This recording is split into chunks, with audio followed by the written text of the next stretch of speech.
Tu te reo Māori ki te whakataetae Smoke-Free Band Quest mō ngā kura takawaenga o te motu.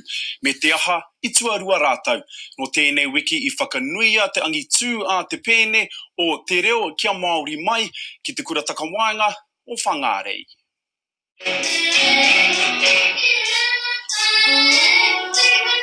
Ko ngā manuti ori o te reo kia Māori mai, I kawe ai tēnei pēne ki te tūranga tuarua o ngā kura takawaenga o te motu.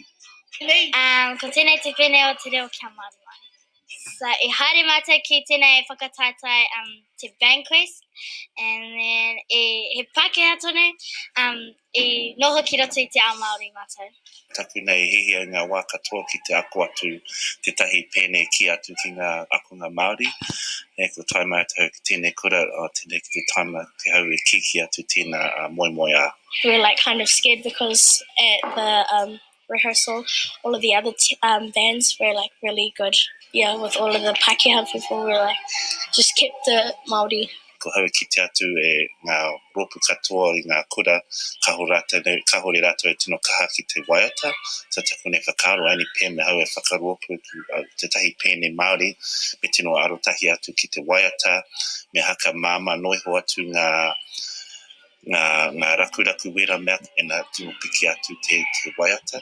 It's really cool because like we were the only Māori group there, and then as they said our name, Whangan Intermediate, we came first, and then all the Māori just came walking past. We succeeded as Māori in showing that this is who we are. We came first.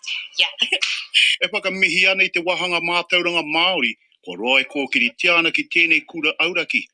Ki raro I te karanga o te whānau o Waimirirangi, ko whakatūria I tō rātou ake marau a kura, e titiro ana ki ngā paki waitara o te takiwā, me ngā kōrero a te parawhau. What we do is we get into a cluster of schools and we kind of challenge each other on what we're doing for our Māori, what we're doing for our localised curriculum.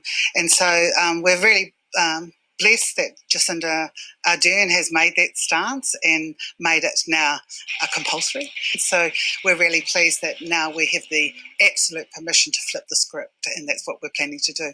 Ka hore he mea ohorere kia mātai te ao Māori, o te mea mohiana ko tātou tira te ao Māori, a heana te tūranga tira aha kua kihia. Engari, he mea ātāhua kia kite atu tauiwi, a ngā ahurea rireke, I o mātou tamariki e angi tū ana I roto I tō rātou tuakiritanga, no reira, he mea pai tira kia tātou.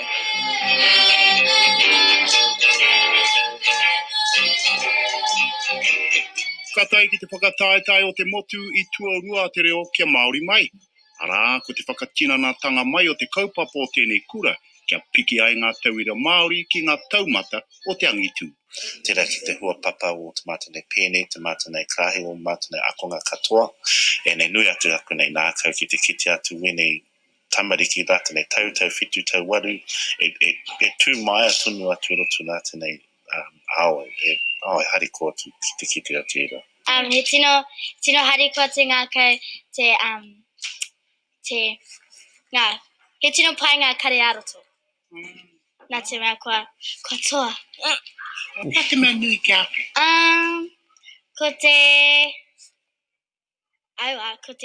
noho ki taku ao Māori.